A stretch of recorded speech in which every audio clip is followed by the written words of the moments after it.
pushback, I think, of what show up on the news and in the books. But I think what has happened is there's been resilience from the beginning and pushback. But the reason why the moments get involved is because that's when white people join the hum. Like the Reconstruction era, we decided as a nation to listen to the hum and do something different for about 12 years. That was, right? And then during the Civil Rights Movement, we, as a nation, listened to the hum that everybody had been saying. And then again, in the Black Lives Matter movement. So there's always a hum. So I think the moments you're looking for, like when everybody said, you know what, what's that noise? We should probably make some changes over here. Those are several good examples. And Reggie, looking at this, looking back to that white, wealthy male landowners, you had to have money. Financial institutions have always been a part of this. How have financial institutions supported or not, helped Black empowerment? Well, if you look at the way I explain the foundation or formation of the United States, I talk about 1602 when the Dutch created a securities market in order to spread risk. And then when King James I issued a charter to explore this land, it was around spreading risk, and it was around capital markets.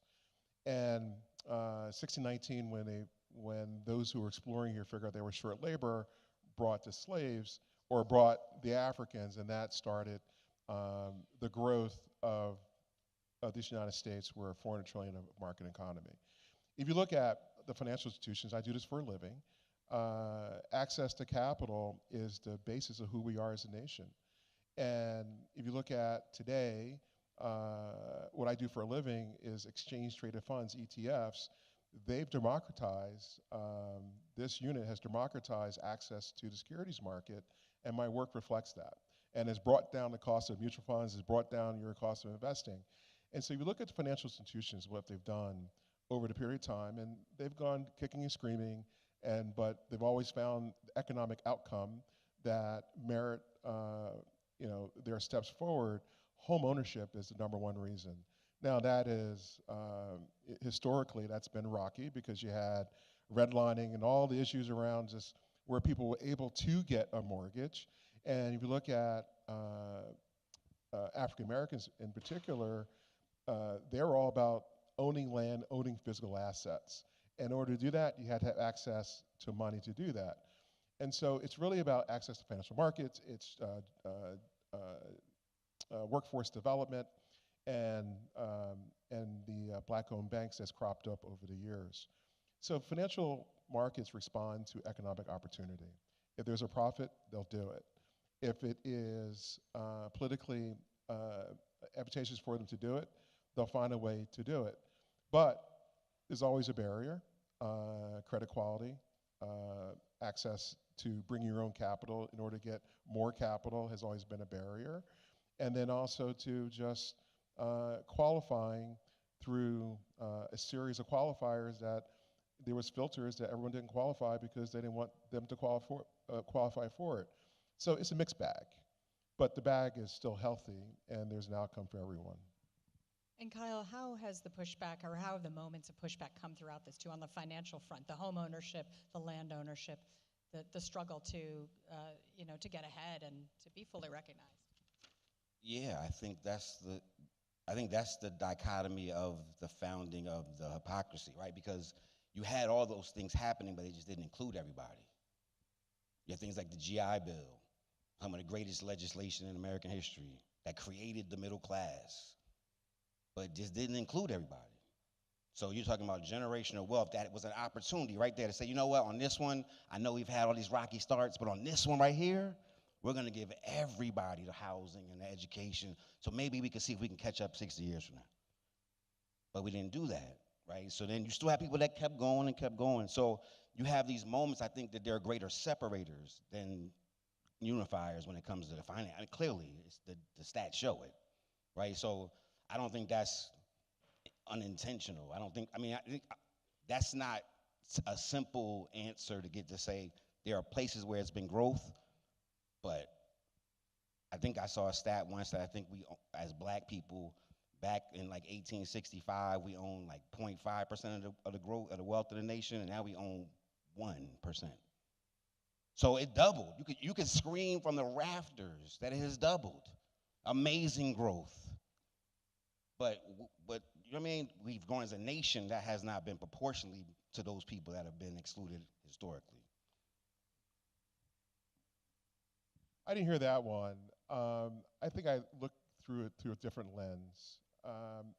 My work takes me around the world, talking to countries, talking to world governments around inclusion or covering their population with a pension plan or just opportunity. And if you look at the last 50 years, particularly from 1968 on, so 76 is our last, but start at 68, there has been a lot of, I think, progress for not necessarily inclusion, but for access to opportunity. And I think that there's been a delta. Like, it's been growing over time. Is it perfect? No. Is there opportunity? Yes. And so I look at it through the lens of the United States versus everyone else. When in 2008, when Senator Obama was elected, I was on a plane, landed in Germany, called home, who won? And I didn't know. And my wife had said that Senator McCain, who I met, was giving his accession speech. That day, the Germans, where I was at, was congratulating me, saying America has demonstrated who they are by electing President-elect Obama at that time. And so I think that you can look at the entire history of the United States, and you look at the entire inclusion of financial markets. Yes. Were there barriers? Absolutely. Were women able to get corporate jobs? Absolutely not. Or being paid a fair wage? Absolutely not. Were people of color allowed to be in the securities business of Florida New York Stock Exchange? Not till 72. And so there are all kinds of barriers, but it's who we are. It's our history. We embrace it. We move on. And so I say all that there is a lot of unfairness. It's the way it is, but you got to punch through it. Let's go back to the Declaration of Independence and 250 years ago. How, and Kyle, I'll ask you sort of how are the ideals expressed in the Declaration of Independence, how do they coexist with the institution of slavery? Say it one more time. How do the ideals of the Declaration of Independence, all men are created equal, how did our founding fathers think that coexisted with slavery? They did. They didn't. They didn't. It didn't, right. They knew what they meant.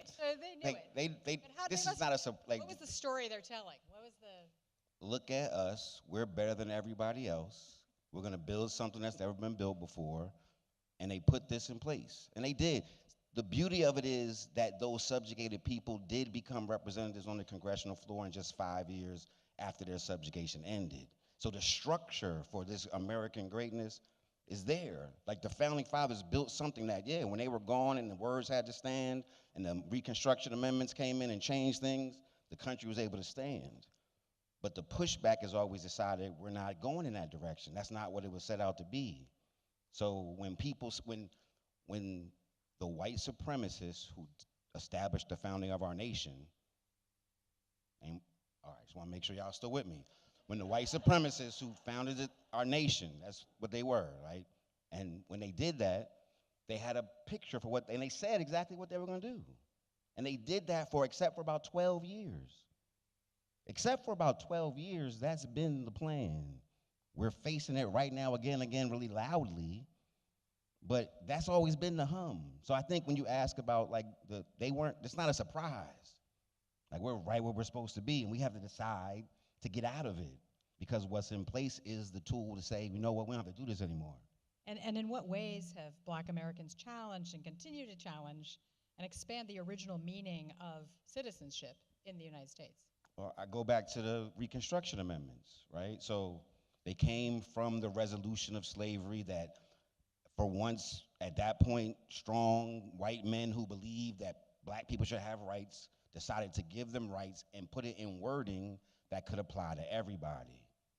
And so when the 14th Amendment and the 15th Amendment were built, that's where everybody gets their rights. At the time, it was built for black people, but that's where women come back and get their rights later, and LGBTQ and disabled veterans. That's where everybody that wasn't in that original 6% can say, I'm in the book too. So I think the push for that was that we are obviously the most subjugated for the most amount of time in the most ways for the most profit. And then we were able to turn that around, and that's why we're still here celebrating Juneteenth. I thought we was talking about Juneteenth. All right, so. I live by the creed of tell me how someone's paid, I'll tell you how they're going to behave. And so if you follow the path of how someone is incentivized to make money, I will tell you how they're going to behave and the outcome that you're going to achieve. And so if you look at slavery and the Declaration of Independence, the phrase all men are created equal was the tool for Frederick Douglass, was the tool for the anti-slavery abolitionists, was the tool for advancements, and you just had to chip away at it. But initially, landowners who were white men, and then if you're a white man who didn't own land, you weren't allowed to buy more land or weren't able to acquire more land. Being in Washington for the last 3 years, I learned some stuff from the curators at Smithsonian. But I can tell you this, I think that if you understand the framework of who we are as a nation, it's around economics. We are framed around money. And if you understand that and use that as a central rooting point, then you'll understand how to counter all the negative things that's happening, even today. We can talk on and on today about today's political environment. It's really about money and power. And so Frederick Douglass used the Declaration of Independence to punch through his time on earth of what was the problem at that particular time. And then others did it too. And so I tend to be more of a half glass full person where I look at the opportunity or what the problem could be and how to get around it. And I don't really dwell on a negative, I look at what's possible. Well, Kyle, how should we understand this gap between the nation's founding principles and the lived reality leading up to Juneteenth? The gap between the founding principles and the reality. It's large. Yeah, I think the opportunity for America right now is for us to be honest. I just think it's time for us to be honest. If we're gonna, when you celebrate 250 years of a nation, of anything, you should be honest about who that person was or what that thing is, right? So when you ask about this, the founding principles, I think we're exactly where, I think we're being manipulated to be exactly where we are as a nation right now. I think everything is in place for us to fix it, but I think we have to wake up, get to work, hold hands, do whatever we gotta do, and just decide that we see it, and we're just not gonna feel like this anymore. Like, I mean, I live in Washington, D.C. I live in Southeast Washington, D.C. The 250th anniversary is in my city, like, every day. I walked the reflecting pool before, when they first started, and when they kept going, and when they kept going. So I've seen all this time lapse, because that's where I walk every day. So what we have to do is look at, and people just walk around. I think the gap between what we were founded as and what we are today can be filled in if we just break through the ignorance. If we teach the children and the older people and the younger people the truth about what was wrong, how we fixed it, and how we should just get active now and do it, the good people of this nation will stand up and fill in the gap. But we have to start with, this is who we are.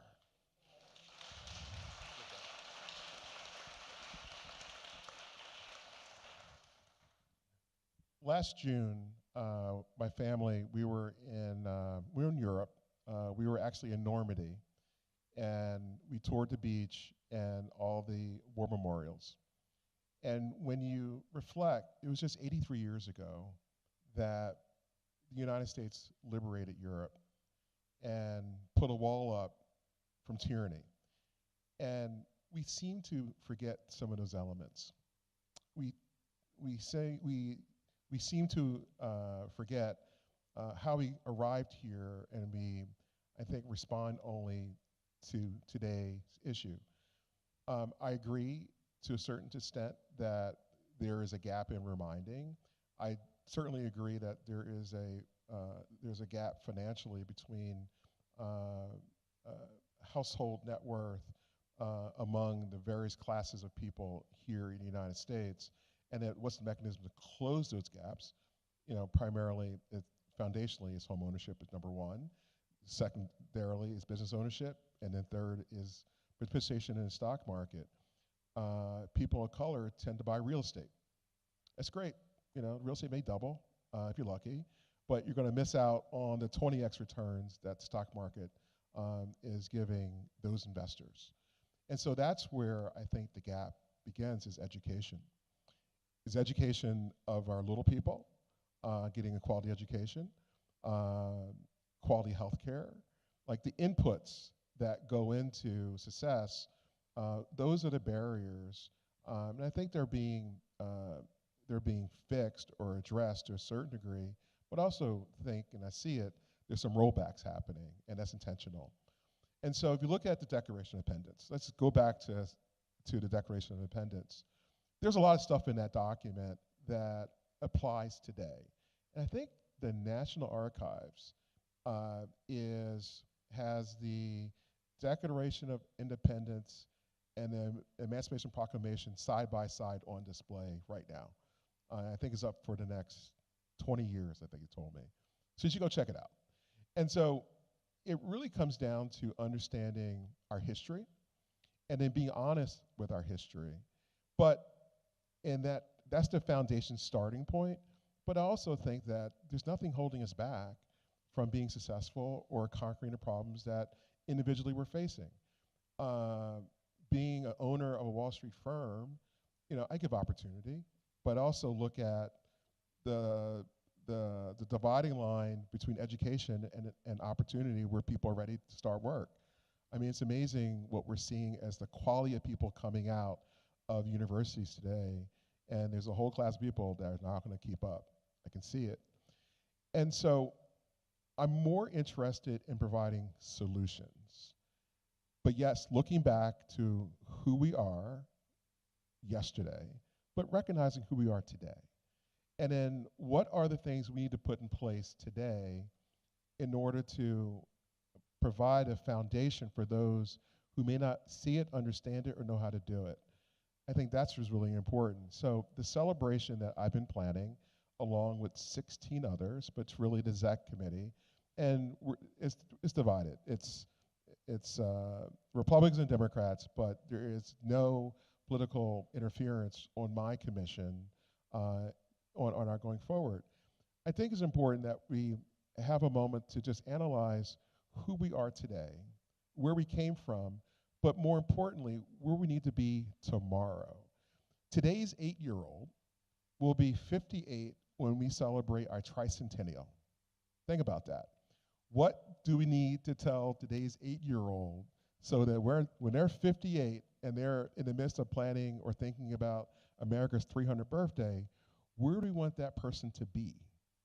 And so I think that's really the central thinking point, is how to inspire a whole range of young people, and so that we give them the experience, the opportunity, the vision, and the access so that they're successful, so we're not having these conversations in the future, as a country. Kyle, you're talking to the 8-year-olds. Yeah, but I think I want to reframe it a little bit, and I want to talk to us as an 8-year-old, because we have to recognize that while we're celebrating 250 years, we're babies in civilization. They do understand there are other nations around the world that have been here for thousands of years. They've had a bunch of 250 celebrations, a bunch of them. They've had turnover and revolution. They've been through some things. They learned. The country we're not at war with, Iran, they were formerly Persia. Like, they've been here since the beginning of everything. So I just want to make sure as we celebrate our 250, yes, but we're like literally infants in the world. But what makes America different is how we are dominant in the world. And babies aren't necessarily supposed to dominate the houses that they dwell in and the places that they live. So again, it's not knocking it. If we love our children. You know how we fix them? We tell them the truth. We say, you messed up. Let me show you how to do that again. Don't mess that up. Matter of fact, don't hang around them because they do the same stuff. Don't do that over there. But because we just say how great we are, we don't actually say, yo, we messed up. We got to stop. Tell everybody pay attention. We messed up right here. Let's not do that again. Because we don't do that in 1865, because we don't do that in 1965, because we don't do it in 2020, we still can go. If we just keep going, we'll be at 300 telling the same story. So I just want to make sure as a nation that we recognize that it's great that we're this incredible country and we rule the world in our minds and by the dollar signs. We've done some amazing things. But we got to look at how we got here, because we also did some things differently than anybody other nation in the world. Like, no other nation was built the way this country was built. That's why we got here so fast. But there's a price that was paid for that. So I think I can't even start a conversation about the economic plus without talking about reparations. Like, that's not even, you know what I'm saying? Like, that's like, we can talk about opportunities, but you're talking about literally trillions of dollars that through legal policy, land that was given, like, we could go on and on, right? But my point is, but if we can't start with that, if we could tell the same exact story in 50 years from now then. Because we've been telling the same exact story for all this time. So I hope they tell the truth in 350 years from now. That's my hope. They just tell the truth 50 years from now, if we're not going to do it on this go-round. Well, I mean, as the U.S. does look to the next 250 years, we talked a little bit about education, how important it is to require this unfinished work of freedom. What else? What else is required from us today to have that next celebration be meaningful? Everyone. I think recognition. So on July 4th, we're bearing a time capsule. I was in Maryland a week and a half ago looking at the contents of the time capsule to be interred. And what's in there is the Declaration of Independence, the signatures of the 9 Supreme Court justices, and a bunch of information that describes who we are today. I think it's important to understand who we are today. And I think we need to also examine why President Trump is President Trump, and what led him to be reelected, and why we thought that way as a country. I think there's a lot there. Kyle, you're right. When I go to Europe and have dinner with somebody, they talk about my family has owned this land for 1,000 years. You just can't compare it. And I'm a part of those conversations, and I see it. I think for the next 250 years, so 2276 will be our 500th birthday. What do we want to tell the future? And the time capsule is a gift from us to the future. And so what is it that you want to tell your families today that you want them to carry on for the next 5 or 6 generations? That's what we're talking about. Probably a little more than that. Call it 7 generations. And is it our belief in who we are as a country? Is it belief in our democracy and what that really means? Is it belief in who your family and your placement in the world? Because it really starts there. You can't talk about the country without talking about your family first. And so I think that's what we need, to instill, that we are nothing more than a fabric of families who have common beliefs and common documents that govern our behavior. And if we don't believe in those documents, we don't have a democracy or a country any longer. You're looking at someone who started in the securities business at 15 years old. I was 15, walked in during the summer, hung around, and never left. And so I think I'm a product of that environment where I've seen nothing but Wall Street over the last 43 years. And I've been blessed, and I've seen some things to lead me to believe that somewhere along the line, who we are is somewhat in the middle. We're not really Democrat, we're not really Republican, we're somewhat in the middle. And once we understand that, I think that's a good starting point to teach our young people about who they are and how they must behave to be successful. Because it's not just the US they're competing against. I mean, 2/3 of my staff is Indian Chinese. let's call it what it really is. They have the advanced training that's prepared them, and they're just amazing individuals in how they deliver. Only they care about is the bottom line, and you hire the best. That's what I get. And so recognizing that, how do we make or allow our children to compete? It's certainly not hobbling our universities.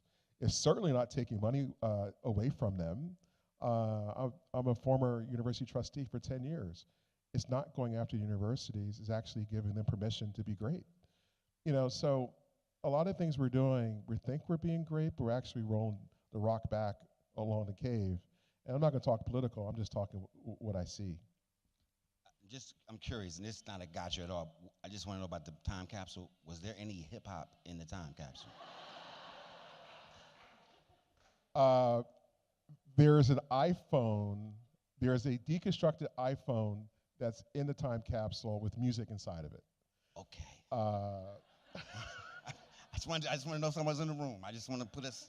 Let's call it really is. Those who paid the check got included. Is any way I can upload my playlist? I'm sorry. It's too late. It's already sealed. All right. You're part of the committee, the national committee. Tell us a little more about how the nation is celebrating the 250th and what kind of voice you're bringing to that too, and from your lived experience.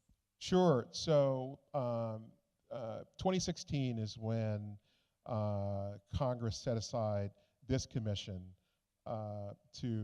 with the goal of planning the birthday of the United States. And it's been 4 administrations, 2 under President Trump, 1 under President Obama, and then under President Biden. We've taken the tack, no politics, just purpose. And so in order to remain alive, and so the White House wouldn't shut us down, because in 1976, that commission actually got deactivated, and then it became an administrative body. And so we managed to stay alive. Now, let me tell you about the commissioners, because they're really some amazing people. You have Kathy Gillespie, her husband is Ed, former governor of Virginia, Lynn Young, former president of Daughter American Revolution, and Joe Crowley, who's a Democrat, former congressman of New York, myself, on the Exec Committee, and Jimmy Rain. Jimmy Rain is from Alabama, and he holds court with a lot of people on the Republican side. He calls, they show up. And so you look at the complexion of the body of the commission, and the fact that we're working well together gives you an idea that we're straightforward. We just care about the best of the United States. So what are the programming? In LA, we're having America's Block Party on July 4th. In New York, which I will be, starting on July 3rd, we're having 8 ball drops. Who knows that there's actually 9 time zones in the United States? There are 9 time zones, 8 during the summer, and so we're doing a ball drop in Times Square, 1 for each time zone. And then we're burying the time capsule. On July 4th, we're calling something America Gives. So philanthropy has been way down, and so we're trying to create the opportunity for Americans to give to charity. And so Giving Forth is what we're calling July 4th. So look out for that. Fire up your checkbook and give to a cause that you hold dear. And then we conclude with the 25th anniversary of 9/11, which we will be in Ellis Island on the September 9th and 10th, and then we will conclude with September 11th. And then over the last 2 years, we've had America's Field Trip, where school-age children can compete to be selected to go into experiences that they wouldn't get naturally. So sleepovers in government buildings that are kind of cool, visit NASA. Actually, I think I was here. I was someplace when Artemis II went up, but I was invited to go to see the launch of Artemis II. Couldn't go, conflict. But kids got to go. And so giving those experiences that would empower young people to have an experience.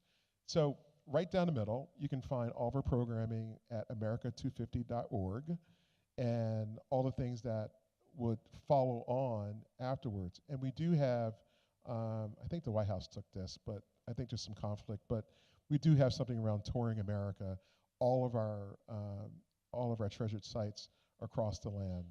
And I think I crossed off Martha's Vineyard off the list so people wouldn't come here because there's no more room for that. But well, we're here now, you know. We're here now, but no one else. Yeah, no one else is allowed. But why is Martha's Vineyard meaningful? And Kyle, I'll go to you first. Why is it a meaningful setting for this kind of conversation on Juneteenth? I think, well, again, if you think about the celebration of what actually happened, was that finally on Juneteenth, they had to stop enslaving people, like by force. The troops showed up and said, y'all can act like y'all didn't hear about this already, but we sent the troops to end this. So there was a white general that led people into it, black soldiers, like that was this moment, right? So historically, it was a moment of, again, if you talk about the moments of when white people and black people came together with force and said, this crazy stuff has to go. So Martha's Vineyard, many people don't know that this was like abolitionist land. First it was indigenous land. First, and it's still indigenous land. But even these campgrounds, it was started as an abolitionist. If you go Vineyard Haven, Bishop Haven, he started an abolitionist camp right here. So if you talk about the beauty of America, the beauty of Reconstruction, the beauty of what we've done together, I celebrate stuff like that because it's the forces of good coming together to move us forward. The action of it, right? Not the promise of it, but the action, because that promise was also stolen, right? So I think the idea of Martha's Vineyard is it is a beautiful place that wealthy elites can come, and it can be an incredible spot for everybody. But it also starts in the America. If you don't know the history of Oak Bluffs, then you're just here for like, I've been here for a couple summers in August, and I'm Black Martha's Vineyard. I do that thing. It's my 54th summer putting my toe in those waters, right? 80 years of generational inheritance, not from the elites, but from a domestic worker who bought property with vision of what America could be, right? So for me, the idea of Juneteenth is the promise of when the white people who sold that property to my great-grandmother, that was together America saying, I think I'm gonna give you a chance. I'm not gonna leave you off this. And when I sell the next piece, I'm gonna ask you first. And the next piece over there, so you can buy the whole block if you want. And my great-grandmother said, I'll buy all of that. So that's the American promise of ownership, home ownership. Like, that's because someone reached across the aisle, across the racial barrier, and said, let's do this as America. So for me, in this space of what this place could be, there are those moments that drive a lot of this stuff that other people just come and have their moment on Instagram here. So learn the truth.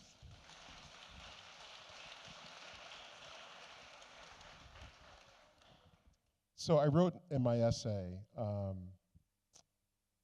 in that book when I was first considered for the commission, and then I knew I was going to be nominated. I started asking a bunch of questions to a range of people. I mean, people who are accomplished, interesting, doing wonderful things, and doing just amazing things. What do you believe in? Who are you? And I asked several questions around patriotism, which was shocking to me. I'm a military brat. My father went to the Air Force, and I have a long line of military people in my family. And then I asked about Martha's Vineyard, and I concluded that this is a place of restoration. And you look at society today, and even among my friend circle, who they're leaders in their corporates and they move around quite a bit, the communities that we historically knew have become fractured, and we tend to move quite a bit. And Martha's Vineyard, based on a lot of commentary and evidence, what people had shared with me, has been a place of restoration. It's where they come get restored and a place of recognition of presence. And so even in my primary home in Pennsylvania, now where I live at, my wife and I, we own a house 1 mile from Washington Crossing, where General Washington crossed to Delaware. So it's a historical area. And then that area is not really purple, it's like a reddish purple, where President Trump was in my neighborhood campaigning 6 times within 4 weeks of his last election. Give you an idea of the significance of that place. It's called Bucks County. And then we're the only black family in the development. Just the way it is. And I moved 6 miles away thinking that what I had before was very similar. Is totally different. And so for us, the Vineyard cured a problem that we needed a solution for when I moved from one place to another, and we found that we were the only ones. My wife started to like me again when I moved her to Martha's Vineyard. And so I can tell you that a lot of African Americans see the Vineyard as a place of hope and as a place of being restored, and then particularly in this particular time when Washington's policy is of erasure. And I say that not lightly, but it's fact. Anytime you take down a decorated war hero who happens to be a black general and try to mute that success, it's a problem. And one of the things I want to do next is I want to go on the American Battle Monument Commission. They're in charge of overseas monuments of war heroes to restore it back because they're actually tearing it apart. And then it's not in the news, you got to go search for it, but it's happening. It's not right. And I remember meeting Colin Powell. I think it was actually at the National Museum of African American History and Culture opening that I met him, and that yet they're muting his success today. It's a problem. So all this stuff, I think Martha's Vineyard, I think solves for. I remember being in this chapel, John Lewis being over there, and how this chapel celebrated him. And then all the other politicians, how they're being celebrated. So that's what Martha's Vineyard is all about. Well, we have time for some questions from the audience, so if you have a question, please come to the mic. And while doing that, I'm thinking, given all we've discussed, how should we celebrate Juneteenth? I didn't grow up celebrating Juneteenth, so I'm going to first say, is there anyone in here from Texas that grew up celebrating Juneteenth? Seriously, y'all, can one of y'all tell us how to celebrate Juneteenth, please? If you've been doing it your whole life, we could, if you want to, simple, keep it plain, if you can.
Absolutely. Thank you for that. And here's what's important about that. If I put the hands that went up on a committee and gave y'all an hour and said plan our Juneteenth celebration like for real, a real Juneteenth celebration, we'd be able to have a real Juneteenth celebration just transplanted to Massachusetts if we did everything y'all told us to do because y'all been doing it your whole lives.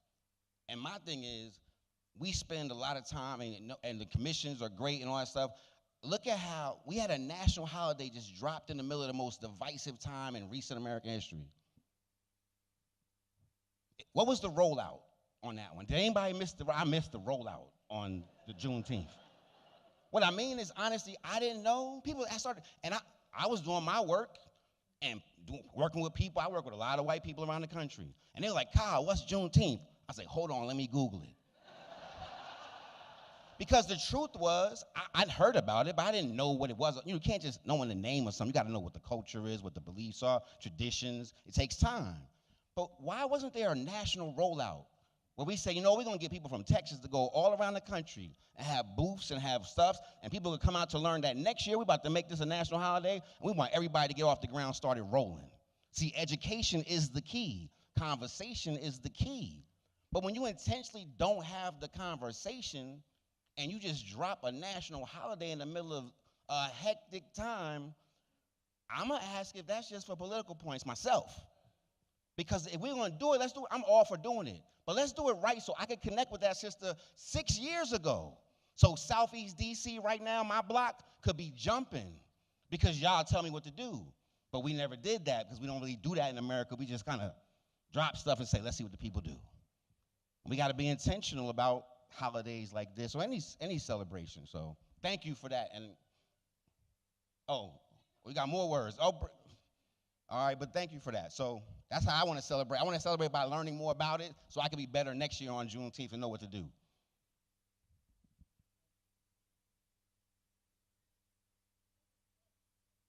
Can you come to the mic so everybody can hear you?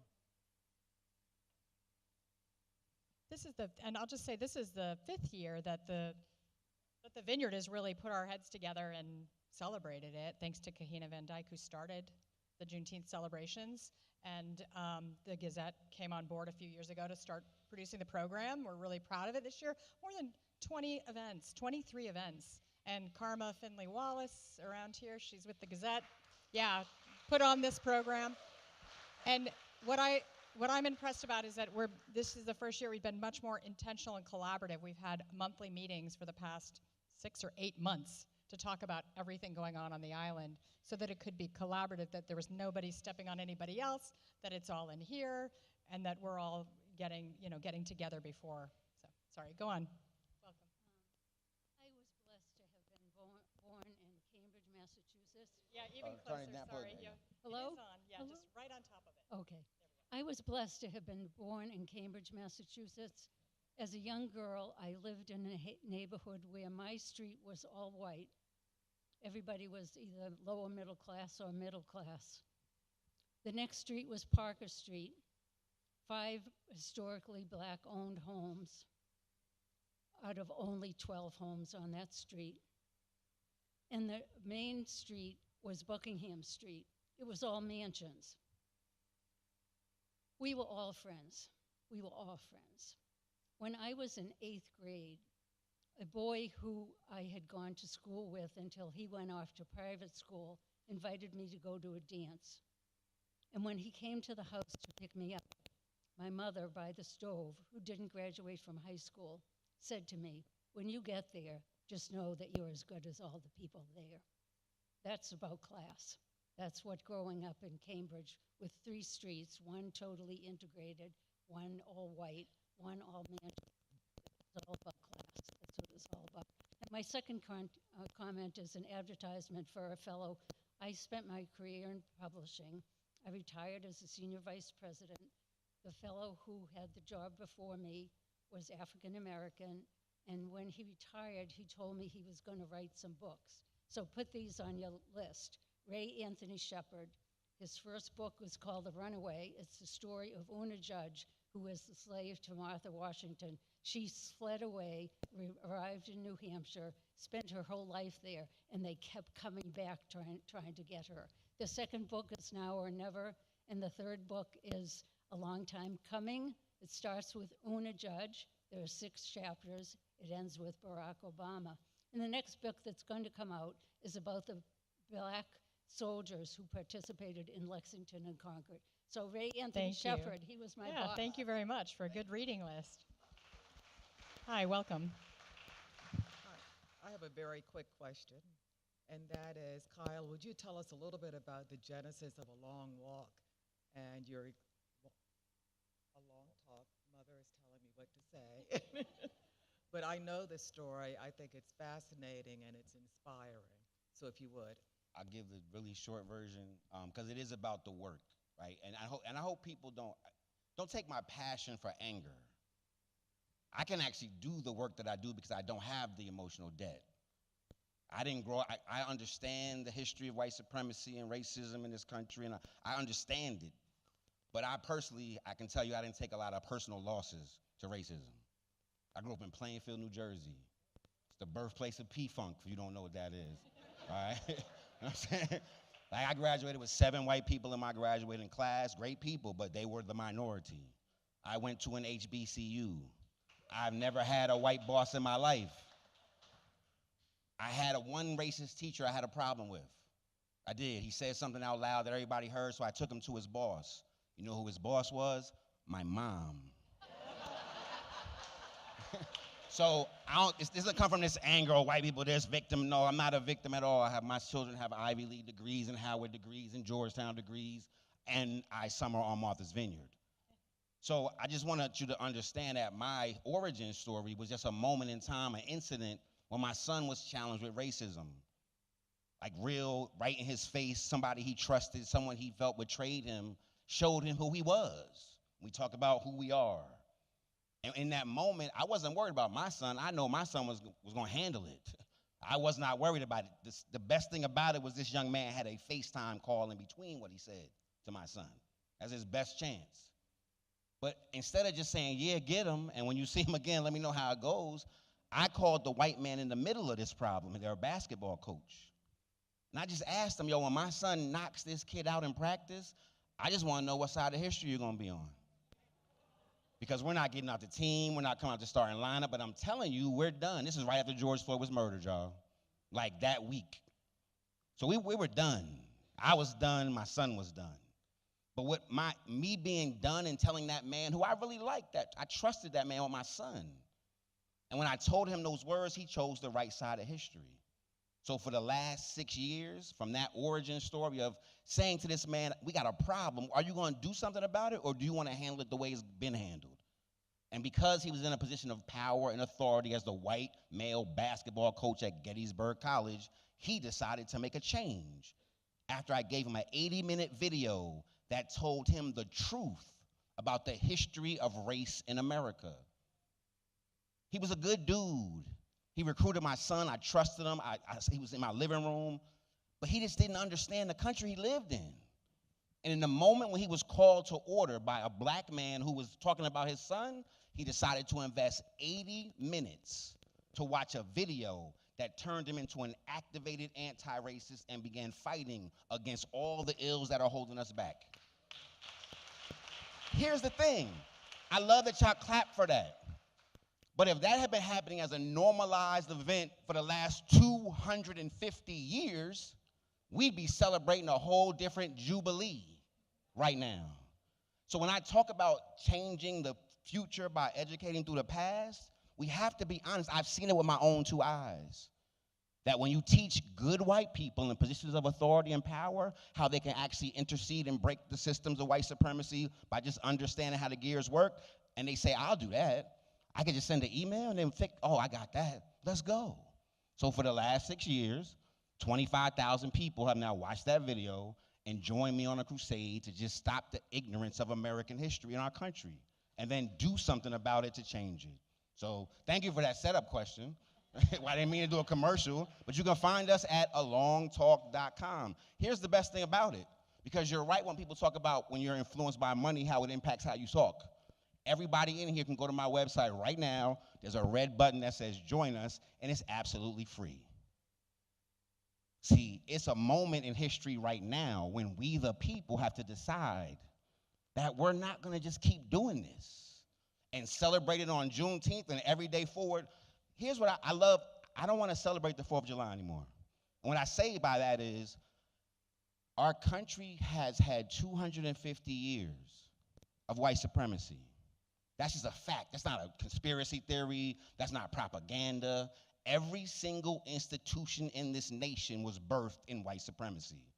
If you can name the one that's gotten to 0%, just let me know. If you can tell me the date when we ended white supremacist control of all kinds, the remnants of it, just get Andrew Jackson out my pocket and put Harriet Tubman on the joint. See, when we do stuff like that, we decide to end all the remnants, the easy ones, that's when we can celebrate then hopefully the next 250 years, because at this rate, I don't know what they're going to say 50 years from us if we keep going the way we're going. And that's not negative. That's a call to action as American revolutionaries to say, it's time to claim our country. Let's go. Sorry, I don't even know what the question was anymore. Well, we've got time for one more question. Our friend from Texas is down by the mic. Yes, my name is Stephanie Smith. I'm from Texas. I'm a graduate student at Texas A&M, which is a PWI, very conservative. My question is, I think that, and I'm a former probation officer, so my experience with America is really embedded in the criminal justice system and how unfair it is. And people always say it doesn't work like it's supposed to, but it's a capital system, and it does work like it's supposed to because it's for profit. In Texas, we have prisons on every corner. The next county over, there's 7 prisons in one city, okay? So my question is, it talks about who was America for, who was it for? But looking at the slavery to Jim Crow, to Michelle Alexander's new Jim Crow, what era do you guys think we're in now? And for those whose lived experience is not like us, who can take trips to Martha's Vineyard and understand the history of it, for those of us who can travel and who have had those experiences, one of the questions I used to ask my people, the defendants, was, where have you traveled? And the majority of them had never been out of the county or the state. And so that closed-mindedness on both sides came from that. So how do we change that? What do we do about that? Because it's easy in a room full of people like this who want to know and who are willing to make those choices, but it's the most ignorant people that we're trying to reach that I struggle with. How am I supposed to do this? How am I supposed to reach them? So, yeah, that's my question. First thing I'll say, 100% longtalk.com answers literally everything you just said. Seriously, that's not a plug, but that's what we do, right? Literally, how do we reach? Because we are leading a war on ignorance. Right. And this idea of how do we reach people, because they're not bad people. We're products of the American educational system. We're products of the American capitalist system. We're products of the American healthcare system, right? So we're products of it. It is how it's built. But there's so many. I don't talk to, there's a small percentage of people that we're going to take these problems to the grave. We're not worried about those. But when we talk about ignorance, the majority of us, well, first of all, everybody knows you're way more ignorant than you are knowledgeable, right? Look at your neighbor and tell your neighbor, I'm way more ignorant than I am knowledgeable. Let me see how that feels from up here. No, see, I won't even do it. Because, see, somebody told you being ignorant was a bad thing. Raise your hand if you know my middle name. If you know my middle name, raise your hand. All of y'all are ignorant about my middle name. But I could just say it because it's Ralph Coleman and my middle name is Ralph, and you could look him up if you want to Google him and learn all about him, and then you're no longer ignorant again. But then there's something else you don't know. So I want you to understand that when we talk about the ignorance, we have to start with the fact that we're all way more ignorant than we're knowledgeable, and then actually have a conversation about what's different about my ignorance versus yours. And then see if your ignorance is just, or mine is innocent, or if it's negligent, or if it's willful ignorance. See, then we have 3 totally different conversations. So at the core of it, it is exactly what you're saying, breaking through the ignorance of what we're doing. To answer your question, what era are we in today? I would say we don't know yet. Let me tell you why. There are things that this administration is doing that we haven't seen or understand just yet. Like, it's not in daylight, number one. Number 2, the transition of jobs from AI away from traditional things, it's occurring right now. We don't know the outcome just yet. And then the scholars need to look back 10 years in order to name this particular era. And like when I talk to some of them, they're like, we're archiving everything. We have every email, everything that's come to us, and it's amazing stuff. And so to try to define it is premature, but I can tell you right now, if you're not prepared for artificial intelligence and how it's going to impact your life or make you money, more importantly, how to make money with it, or how to navigate your particular job today to make sure you're insulated from being disrupted, because it's going to happen. This is the era that's under formation. And so there's a lot of influences. You have the roadblocks in education, scholarships and money and access to certain schools, right? That has to be measured, and it's starting to be measured currently right now. The shrinkage of the federal government, and then traditionally that was workforce development for a lot of middle-class folks. That's being reduced. And so you have all these inputs that are just fierce, that are not well understood right now until they all are put together. So what I would tell you, as someone who works professionally, prepare yourself for AI. That's everything else. Yep, got to erase them. Yep, I got also. If you're not prepared for AI, you're going to be disrupted. Yeah, interesting. Interesting note to end on. Very relevant. All right, we're going to wrap up, and I want to remind you, though, when 5 o'clock, they'll start the movie here, this History Channel documentary, Black Patriots, Heroes of the Revolution. And I really want to thank our panelists today. Fantastic.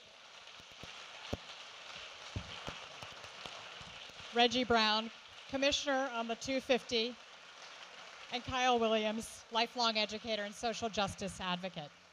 And thank you all, and thank you Cape Cod 5 again for supporting this. Thank you very much for coming. And just an invite to, we're having a Juneteenth celebration at Noman's after the video, after the movie. So come on out to Noman's after that, black and white, everybody. We're gonna be, I'm saying just come to the party. We're gonna be there.